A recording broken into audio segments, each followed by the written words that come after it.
नाशिक शहर police आयुक्तालयातील Satpur police Thane हद्दीत घरफोडी झाली होती. त्याबाबत घरफोडीचा गुन्हा दाखल होता.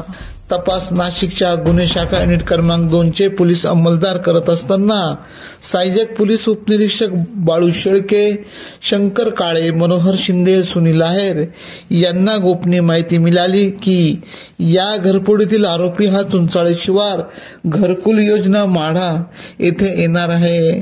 त्वरित वरिष्ठांच्या मार्गदर्शनाखाली सदर ठिकाणी जात रामसिंग धनसिंग भोंड वय 40 राहणार घरकुल योजना चुंचाळे शिवार अंबड याच्या मुसक्या आवळल्या.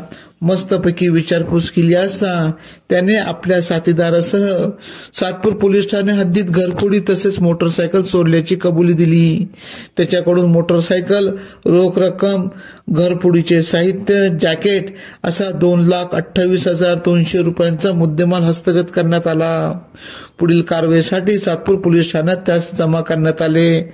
सदरची कामगिरी गुन्हे शाखा युनिट क्रमांक 2 चे प्रभारी अधिकारी सहाय्यक पोलीस निरीक्षक हेमंत तोडकर यांच्या मार्गदर्शनाखाली पोलीस उपनिरीक्षक यशवंत बेंडकुळे, सहाय्यक पोलीस उपनिरीक्षक बाळासाहेब शेळके, शंकर काळे, मनोहर शिंदे, सुनील आहेर, प्रकाश महाजन, वाल्मिक चव्हाण, परवीन वानखेडे, सुनील खैरनार आदींनी केली.